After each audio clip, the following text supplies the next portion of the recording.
Tinokuchingamidzai kuchechi yeChrist Embassy Yepamhepo yatinoita muChishona. Iko zvino hapachina chikonzero chokupedza svondo rose usina kupinda chechi, nokuti painopindwa unenge usipo, kuda wakanga uri kubasa pakaenda vamwe kuchechi, kuda wakanga uri parwendo, kuda chechi yeChrist Embassy haisati yakuwanikwa kwaunogara, kana kuti unofarira hako kudzidza shoko raMwari neChishona. Ino ndiyo yave chechi yako. Chipinda tinamati.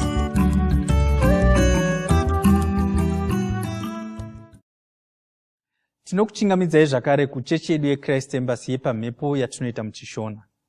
Tinoimba Mwari vari kuropafadzai uye makava nesvondo rakanaka. Toda kuti tinamate. Tanga tinoda kunamata tichitenda Mwari, tichidoma izvo zvawakatiita. Tichidoma kura kwatiri kuita, tiri mumwedzi wekusumudzirwa. Uye vazhinji tiri kuona kusumudzirwa mumabasa edu, tiri kuona kusumudzirwa mudzimba dzedu, tiri kuona kusumudzirwa kunyange kusumudzirwa kwenyika yedu. Saka toda kudoma zvinhu zvatakaitirwa naMwari, zvavari kutisumudzira nazvo kubva neshoko rawo. Ngatinamatei. Baba, tinokutendai nerudo rwenyu, tokutendai nechiedza, tokutendai Baba nerugare, tokutendai kuti makatiita wadyi wenhaka pamwe chete naKristu. Tinokutendai Baba kuti tinogara pamwe chete naKristu, tiri pamusoro pezvese zvakaipa, kuti makatibvisa munzvimbo yewakaipa kutiisa pamusoro muchiedza chaiye Jesu Kristu. Tinokutendai Baba nokuti tiri vadyi wenhaka pamwe chete naKristu. Hakuna chombo chinogadzirwa isu chinobudirira, nokuti tiri vana vaMwari. Uye takafanana naIshe Jesu Kristu, nokuti sezvavari ndo zvatiri pano pasi.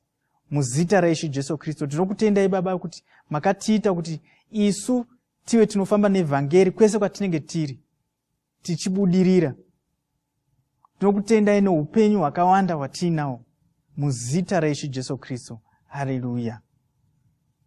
Toda kutenda zveMwari, toda kunamata zvino tichitenda Mwari nemusangano wakaitwa kuNigeria, musangano weIPPC. Tinoziva kuti mufundisi wedu, mufundisi Brighton Chitamba, vanga vari vamwe vevanhu vakanga vari kumusangano iwo. Tinonamata kuti zvawakagamuchira isu tizvigamuchirewo, mashoko awakapiwa tivagamuchirewo kwatiri, muzita raIshe Jesu Kristu. Ngatitendei Mwari pamusoro pemusangano iwo. Tinokutendai Baba nemusangano mukuru wamakatipa, nedzidziso, nekutisumudzira, nokuti kubva mushoko ndo matinovana nhaka yedu.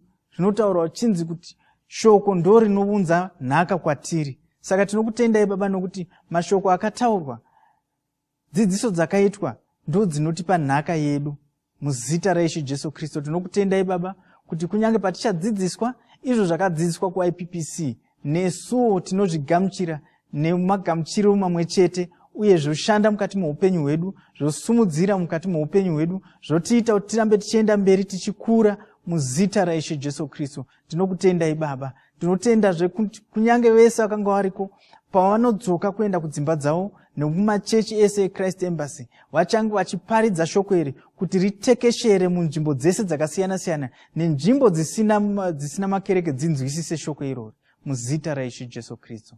Haleluya. Toda kunamata iye zvino kuti patichanzwa shoko raMwari tinenge takagadzirira mwoyo yedu. Haleluya. Saka toda kunamata kazhinji, ngatinamatei nendimi kuti tigadzirire mwoyo yedu kunzwa shoko raMwari. Haleluya. Tinokutendai Baba. Shibo remo karamo Baba Santa. Rabo Baba shikeria bauko zoto. Ribo masanta ramoko shiketoria makarabo. Ribo Baba Santa ramo koria makashika. Parise tarimoko zoto rimaka rabo bashika. Musike riboka taria maka santa ramoko shika. Ribo zoto rimaka santa ramoko zoto rimaka rabo. Parimo soto riamaka shikeria moko zoto. Rabo Baba Santa ramoko shiketori maka rabo Baba Santa. Ramoko shikeria moko zoto ribaka santa. Rimo bataria bauko zoto riamaka. Tinokutendai Baba. Shoko renyu parinouya rinowana pekugara uye richatisumudzira muzita raIshe Jesu Kristu. Haleluya. Munguva iri kuteera tichanzwa kuverengwa kwechidzidzo chedu cherhapsodi chanhasi tozopinda panguva yatinoimba nekurumbidza Mwari wedu pamwe chete, tozonzwa shoko raMwari. Mwari watiropafadze. Haleluya. Chidzidzo chedu cherhapsody chanhasi tinochipiwa naPastor Chris Oyakilome. Musoro wenyaya unoti mirayiro yepamweya. Zvirevo 1:7 inoti kutya Jehovha ndiko kuvamba kwezivo, mapenzi anoshora uchenjeri nokurayirwa. Shoko raMwari rinopota richitirayira zvokuita. Izvi zvinoitika kakawanda. Tinofanira kukoshesa kurayira uku. Izvi ndizvo zvatinoratidzwa muna zvirevo 4:13. Ndima iyi inoti, natsa kubata kurayirirwa, usakuregedza, ukuchengete, nokuti ndihwo upenyu hwako. Mweya Mutsvene vanopota vachitirayira zvokuita. Isu tinofanira kunzwisisa kurayira uku. Zvekare tinofanira kuita zvinenge zvarayirwa izvi. Hatifaniri kushaya hanya nazvo. Hatifaniri kuita zvatinofunga. Mwari havazvifariri. Vanotozvitora seuroyi. Izvi ndizvo zvatinoudzwa neBhaibheri. Tinozviverenga muna 1 Samuel 15:23. Ndima iyi inoti, nokuti kumukira Jehovha kwakafanana nechivi chekuuka, uye kusindimara kwakafanana nokunamata kuzvifananidzo. Mambo Sauro akamborayirwa zvokuita, asi akashaya hanya nazvo, haana kuzviita. Mwari vakanga vamutuma kunouraya vaAmareki. Aifanira kuvauraya vose, aifanirawo kuparadza pfuma yavo yose, asi izvi hazvisizvo zvaakaita. Akasiya mamwe makwai, akasiyawo dzimwe mombe. Akabvunzwa kuti sei akaita izvi. Davidzo yake tinoiona muna 1 Samuel 15:21. Akati, vanhu ndivo vakatora zvakapambwa, makwai nenzombe nezvakanaka pazvinhu zvakanga zvatsaurwa, kuti vabayire Jehovha Mwari wenyu paGirigari. Mwari vakanga vasina kurayira kuti zvipfuwo izvi zvichengetwe. Zvavaida zvakanga zvakajeka. Vaida kuti zvose zviparadzwe. Mwari havana kunge vati tsaurai zvipfuwo zvakanaka muzozvipa kwandiri sezvipiriso. Saka iwe unofanira kuita zvinorayirwa neshoko raMwari. Usaita zvinhu zvemusoro wako. Ita zvavanoda. Zviite nenzira yavanenge varayira, ndiko kuti ubudirire. Unozogara uchibudirira muupenyu. Izvi ndizvo zvisina kuitwa naSauro. Akateerera vanhu, haana kuteerera Mwari. Nokudaro akatozobviswa paushe. Ushe hwakatozobviswa mumba make. Verenga nhoroondo iyi yose. Iri muna 1 Samuel 15:1-23. Saka ngwarira, ita zvinenge zvarayirwa naMwari. Zvinhu izvi zvinogona kunge zvisingawirirani nezvaunoziva. Izvozvo hazvina basa. Ita zvakaitwa naPetro. Petro akanga apedza usiku hwose achiredza, asi hapana hove yaakanga abata. Jesu akamurayira kuredza zvakare. Petro aiva muredzi wehove. Ainzwisisa kufamba kwehove. Saka aiziva kuti kuredza zvekare kwaisabatsira, asi haana kuita nharo. Akaredza. Zvakaitika zvakabva zvamushamisa. Akabata hove zhinji. Mwari vanogonawo kukurayira kuita chimwe chinhu. Zvinogona kuita sezvisina kungwara kuita chinhu ichi, asi iwe chiite, ndiko kuti usimudzirwe. Namata mumashure mangu uchiti, Baba vandinoda, ndinokutendai. Shoko renyu rinondirayira. Munondirayira zvokuita zuva roga roga. Mweya venyu ndivo vanondirayira kudai. Ndiri muiti weshoko renyu. Handisi munhu anongonzwa chete. Ndinokoshesa zvandinenge ndarayirwa. Mwoyo wangu unogara wakangwarira. Saka ndinokasira kuita shoko renyu. Nokudaro, ndinogara ndichisimudzirwa muupenyu. Upenyu hwangu hunogara uchifambira mberi. Ndinoita mabasa makuru. Muzita raJesu. Amen. Dzimwe ndima dzinotsigira chidzidzo chanhasi ndedzinoti zvirevo 8:33, zvirevo 8:7-10 nazvirevo 10:17. Amen.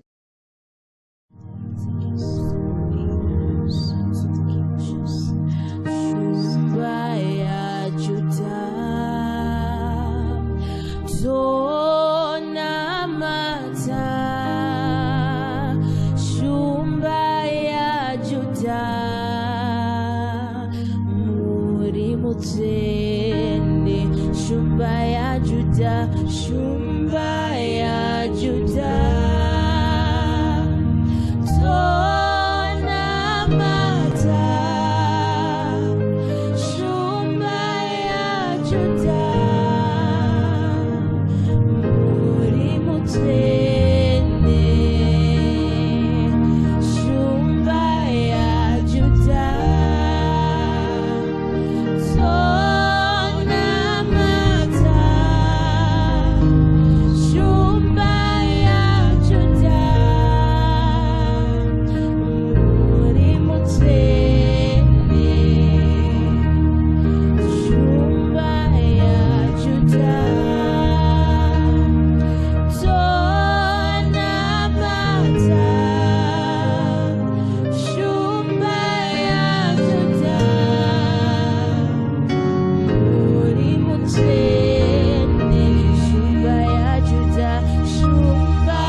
Haleluya. Tinosangana zvekare pamunamato wedu weChrist Embassy watinoita pamhepo muShona. Haleluya. Tinofara zvikuru kuti tava kugona kunge tichidzidza shoko raMwari irori ratinotumirwa namufudzi Kristu chiridzidza mutauro watinonzwisisa takawanda tese tese. Haleluya. Tinoda kuvatenda ivo mufudzi Kristu vanotipa mukana iwoyu wokuti tisangane tinamate pamwe chete, uye vanotipa zvinyorwa zvakawanda izvozvi, mabhuku akawanda, zvikuru sei Rhapsody ratinowana mwedzi mumwe nomumwe. Vazhinji venyu munowana Rhapsody irori, vamwe makatowana riri bhuku chairo chairo, vamwe munowana richiuya panhare dzenyu, pangava pamaWhatsApp, pangava pamaSMS, muchiwana Rhapsody irori. Haleluya. Ndakatanga svondo rapera ndakanga ndiri kuda kusimbisa nyaya yokuti kana tichinge tawana Rhapsody irori ngatisaritorai sechinhu chisina basa chatinogona kungodarikwawo nacho. Usaneta kugamuchira Rhapsody panhare pako. Usaneta kugamuchira Rhapsody kuda angava mabhuku aunogona kunge uchitumirwa. Usaneta kuverenga izvozvo. Usati ndakariverenga Rhapsody ndinoriziva, ndakambosiriverenga, ndakamboriverenga gore rakati. Aiwa, hazvisi zvokungoti yatsika musheche yamwe. Aiwa, unofanira kutozvipira. Ndo chikafu chako. Matiyo 4:4 inoti kwanzi munhu haagoni kurarama nechingwa chete, asi neshoko rimwe nerimwe rinobuda muromo maMwari.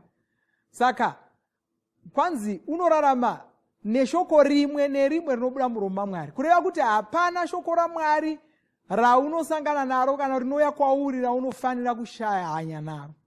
Kana ratouya kwauri ratumwa kwauri. Haleluya. Kana ratouya kwauri ratumwa kwauri. Tinoona vaprofita vekare mutestamende yekare tiverenga pazviprofita zvavo, unonzwa vamwe vacho vachitaura kuti Jehovha vakandituma kunotaura shoko iri kuna nhingi, kunotaura shoko iri kuna nhingi, kunotaura shoko iri kuna nhingi. Saka shoko iri raisangouya. Pane imwe nguva Isaya wakatumwa kunotaurira Hezekia, inda unomuudza zvokuti nezvokuti nezvokuti. Shoko ratouya ratofamba rikauya kwauri, zvinoreva kuti ishoko rako. Ukashaya hanya naro, unorasikirwa namaropafadzo aro. Uye usangoti kana handipfuurawo maropafadzo iwayo, kondega here, achauya mamwe. Aiwa, handizvo. Iwayo angauya kwauri iwayo, haana mamwe anoatsiva.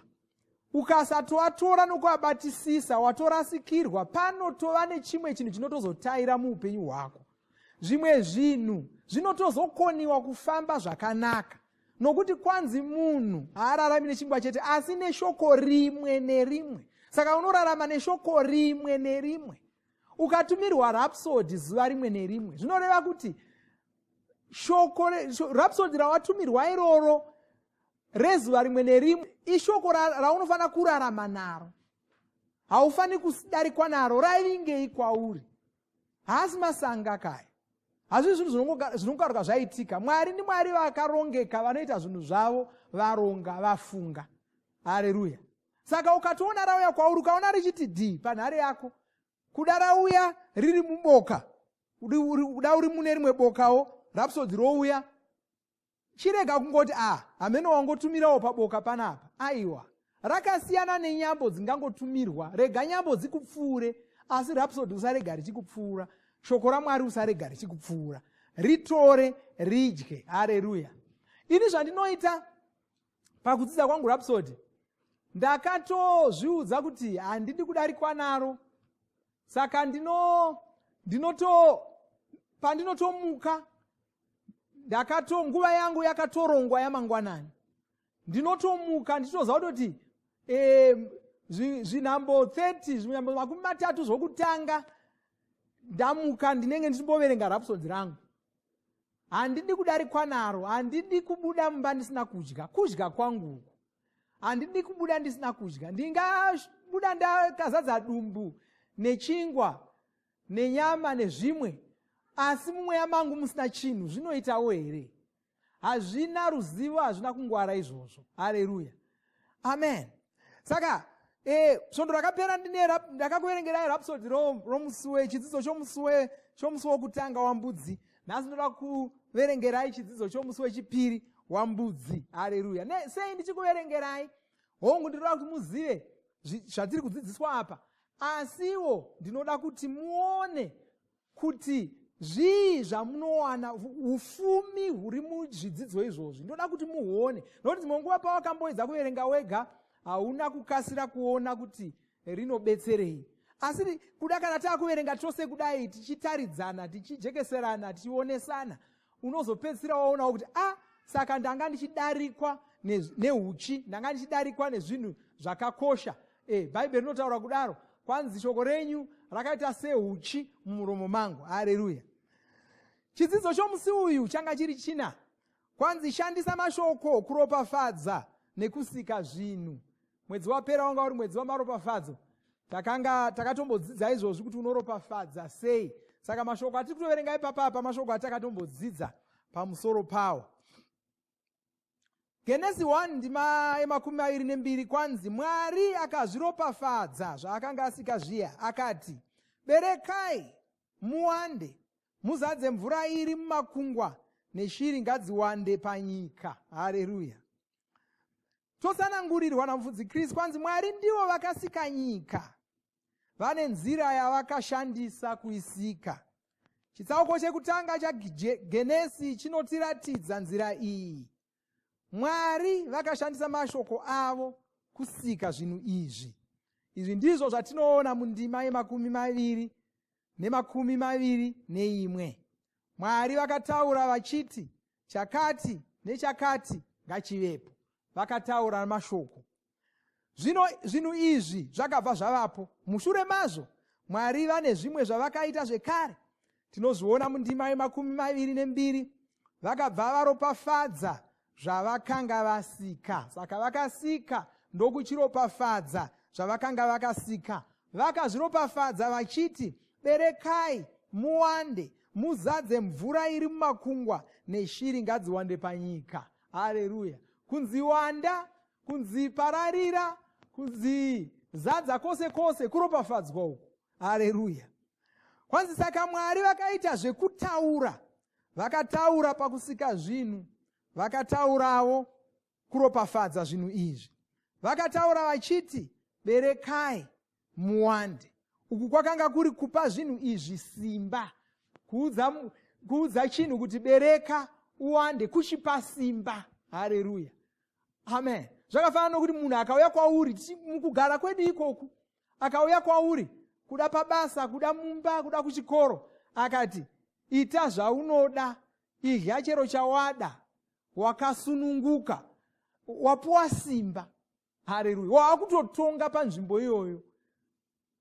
Asati ataurwa mashoko iwayo wanga wakasungikana. Wanga usingagoni kana kuderekesha chaiko. Wanga usingagoni kana kuita zvinhu.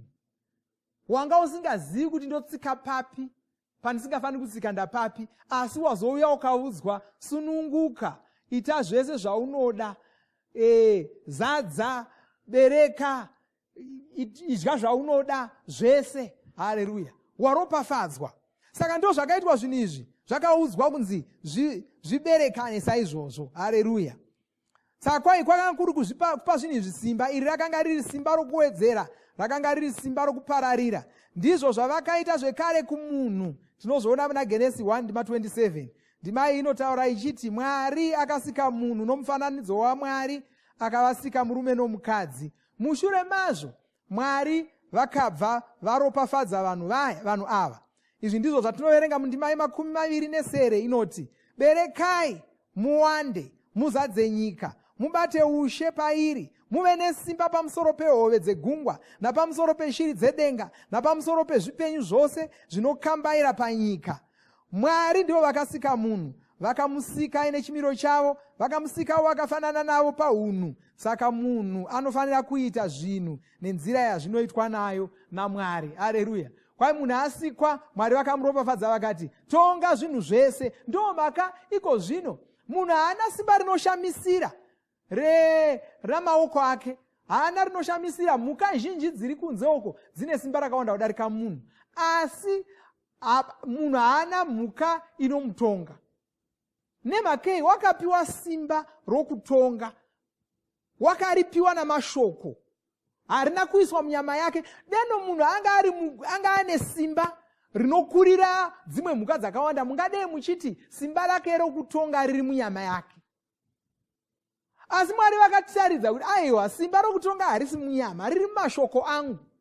Ndokusika munhu anogona kungowiswa nechimhuka nyangwe chidiki diki, chinjiriwo zvacho, chinguruve chinogona kungomuwisa, asi chakangoita chidiki kudaro. Haleluya. Asi unochitonga, unochidya nyama, unoita zvaanoda nacho, asi haana simba rakawanda kudarika racho renyama. Kureva kuti simba rake harisi munyama. Simba iri rakaita akapiwa namashoko. rakauya namashoko. Paakanzi tonga zvinhu zviri mumvura, tonga zvinhu zviri musango, tonga zvinhu zviri mumhepo, paakapiwa izvozvo, paakapiwa mashoko iwayo, ndo paakapiwa simba iroro. Haleluya. Kwanzi zvino Mwari vanoshandisa mashoko avo kusika zvinhu, vanoshandisawo mashoko avo kuropafadza zvinhu. Izvi zvinoreva kuti isu tinogonawo kuita izvi. Tinotofanira kurarama nenzira iyi. Tinofanira kushandisa mashoko edu, tinofanira kuashandisa kusika zvinhu, tinofanirawo kuashandisa kuropafadza zvinhu. Mashoko ako akakosha zvikuru. Usataura mashoko ose. Ndokana ndichiudza vanhu usangoti pakaipa.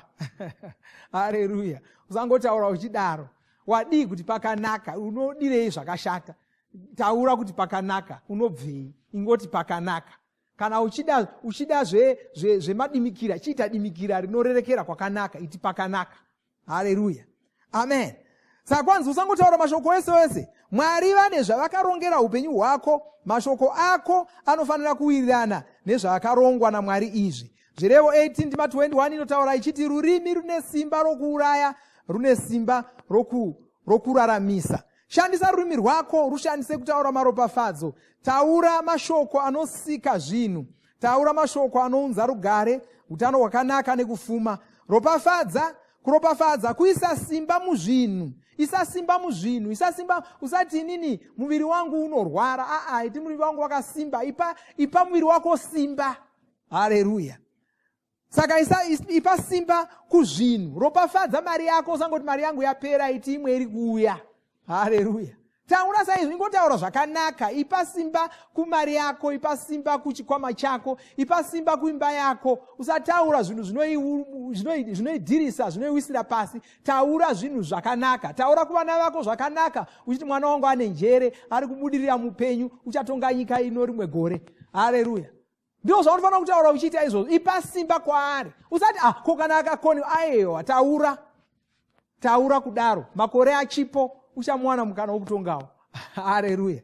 Haleluya. Chidzidzo chakati rebei kuda ndombochisira ipapa, asi ndinofunga kuti muri kuona udzamu hwezvidzidzo zvatinowana mubhuku reRhapsody.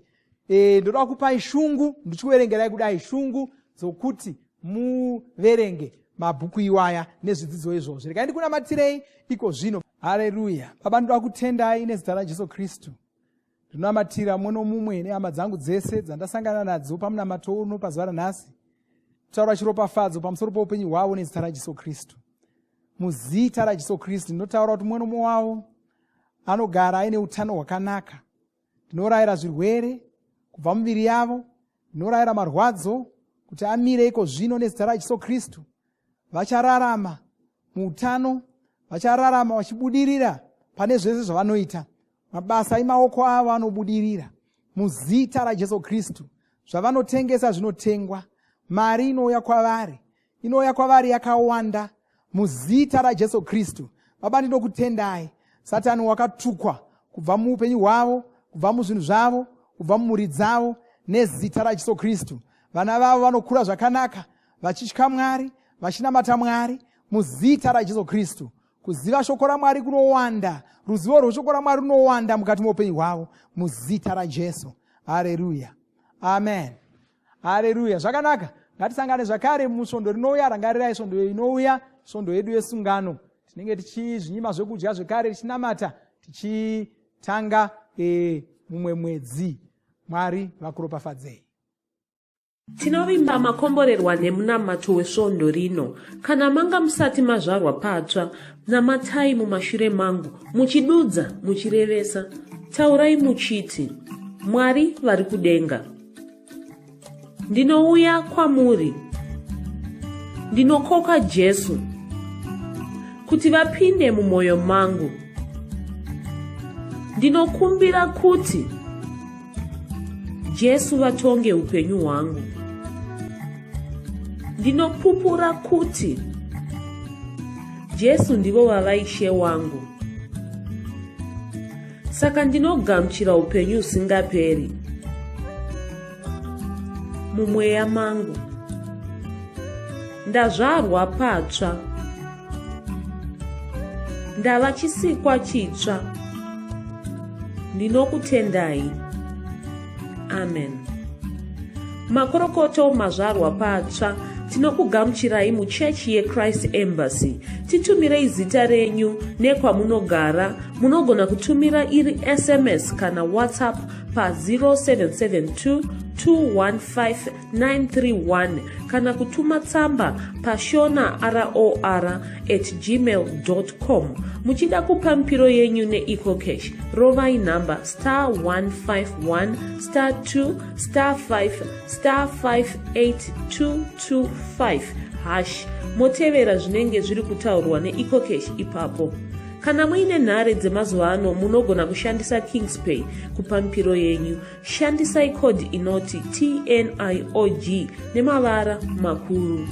Musi wa7 Zvita tichange tichipemberera zuva rekuzvarwa kwemutungamiriri wedu mufudzi Chris Oyakilome. Senzira yekupemberera kubva musi wa1 kusvika 6 Zvita tichange tichibatsira vanhu munharaunda dzedu. Saka tsvakai vanhu vamungabatsire munzvimbo dzamunogara. Munogona kupa zvekudya kumhuri dzisina zvokudya, kubatsira vachembera kuita mabasa epamba, kushanyira varwere muchivasimbisa, kubatsira zvikoro kana zvipatara zviri munzvimbo dzamunogara, kana kungofadzawo vavakidzani venyu nenzira dzakasiyana-siyana. Zivisai vose vamunenge muri kubatsira kudai kuti muri kuita izvi senzira yekupemberera zuva rekuzvarwa kwemufudzi Chris. Zvekare muvakoke kuchechi.